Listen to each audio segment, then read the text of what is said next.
Greetings, Japan fans! In today's show, we're going to be looking at one of the greatest failings of leaders.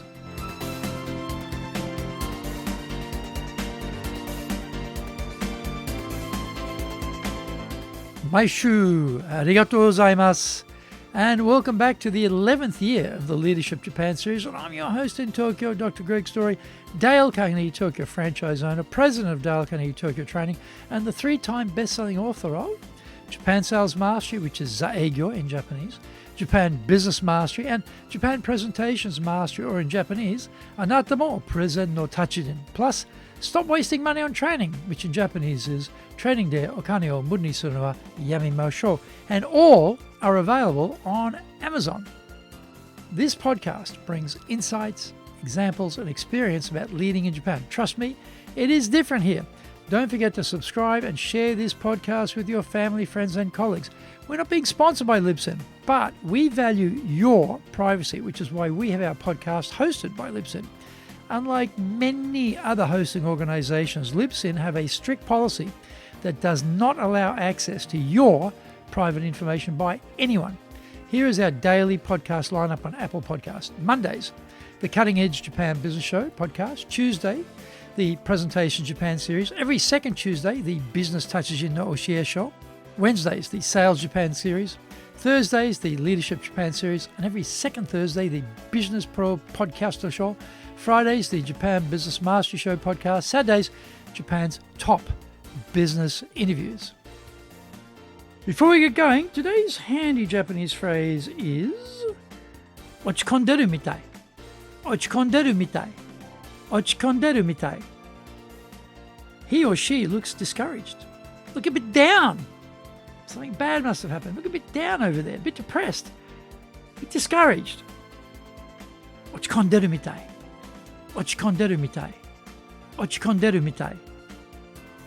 Now this is episode number 545. And today we are talking about leaders need to be excellent listeners in Japan.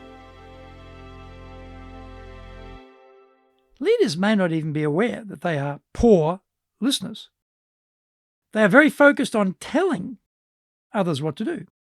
Being time poor, they are very focused on their own messaging rather than the messaging efforts of others. In the war for talent in Japan, that could be a fatal move. One of the biggest factors driving engagement in Japan is the feeling that the boss values you. If the leader isn't really listening to the team members, they are not stupid, and they'll pick up on this. Before you know it, they have fled to greener pastures. They are off to your competitor, and the arduous and expensive task of replacing them begins. We don't want that. Here are some hints on making sure you are a gold medal winning listening boss. Number 1, you display an open and accepting attitude toward the speaker. This sounds easy, but are we doing it?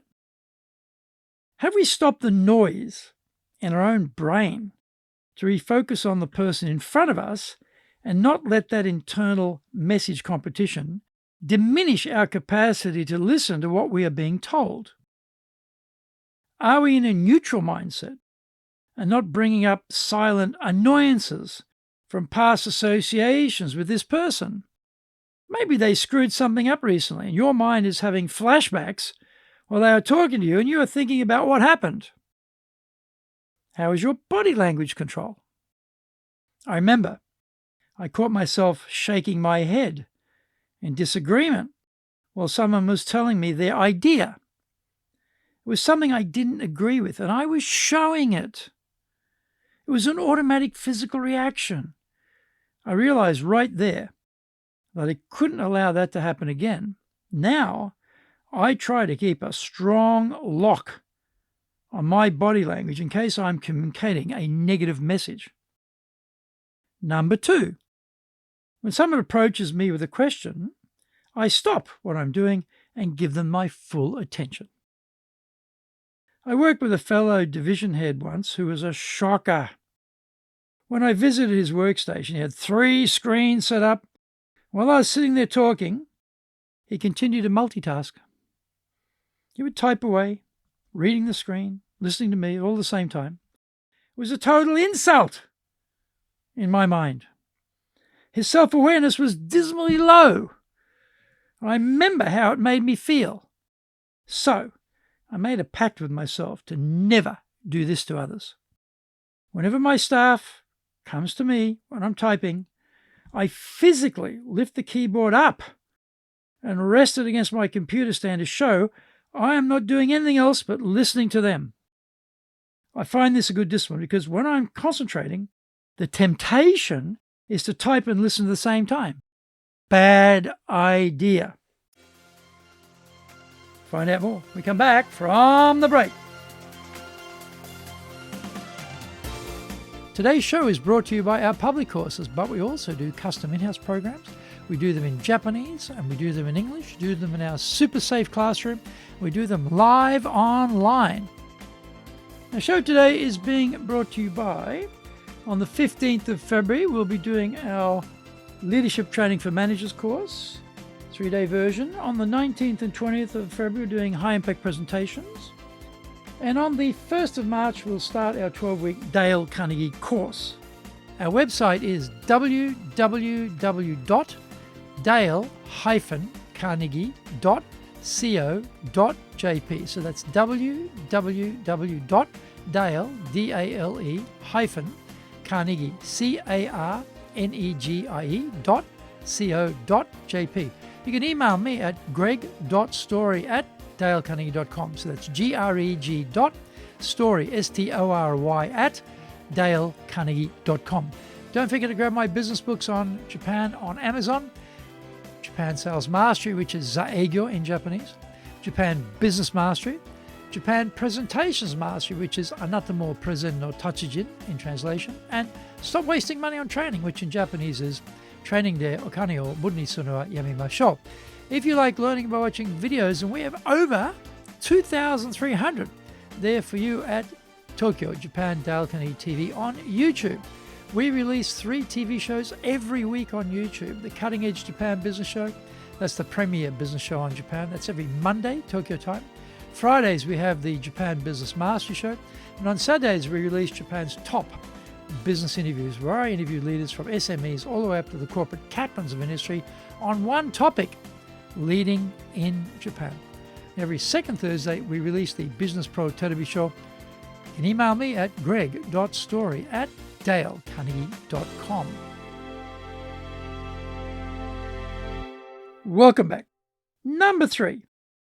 I concentrate on what is being said, even if it is of little interest to me. I saw a dramatic demonstration of this by my old boss. He was a senior director in the firm and had a very big job. One evening, I was sitting in his office as he was explaining something to me, when one of the secretaries popped her head in the door to say something to him as she was leaving.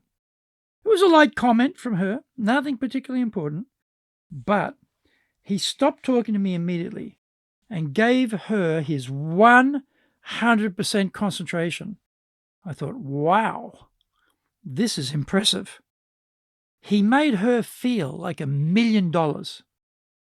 No wonder he was one of the most popular leaders in that hierarchical, tough, hard-edged, cutthroat world of serious, big-ticket real estate.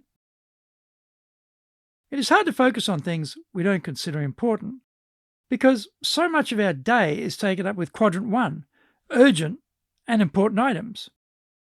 The interruption seems like a waste of our valuable time. It might be important to them, but not to us. We have a lot to do, baby.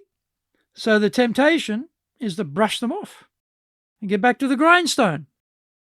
We have to overcome that habit and really appreciate that this topic is important to them.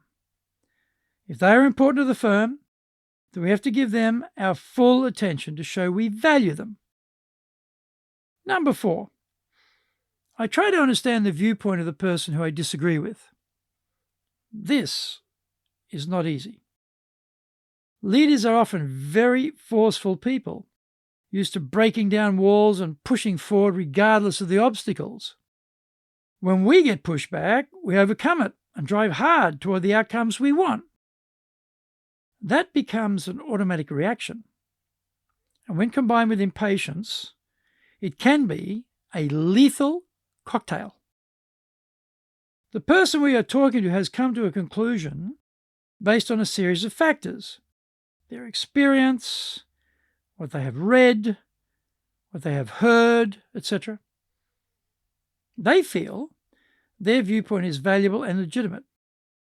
Here we are, sloughing them off and not taking them seriously. This will drive people out the door at breakneck speed to the welcoming arms of our rivals. It's probably killing us. We have to suspend judgment and accept that there may be many paths to the mountaintop, and they may have discovered an alternate route. Maybe we're unmoved by their idea, but at least we have to afford them the respect of taking them seriously and listening carefully to what they have to say. As leaders, we think we are good listeners, but often we are good tellers and poor listeners in reality. How did you fare with this short checklist about your listening skills? We could all do better. These little hints are excellent reminders of best practice to retain staff.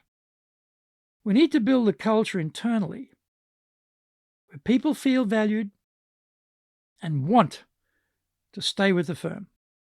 The alternative is expensive, disruptive, and very time-consuming if people leave us during this Japan war for talent. Listening to our people is a vital skill.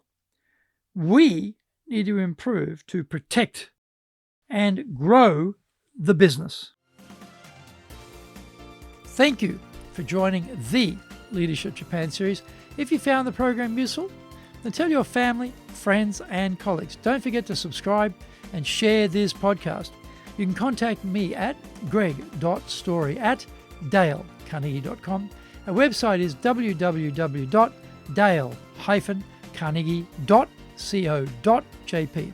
Until the next episode, take what you thought valuable, put it into action, because idea application is what makes winners winners. So be one of them. Remember, I'm in your corner, your go-to guy for soft skills training in Tokyo, committed to your success here in Nippon.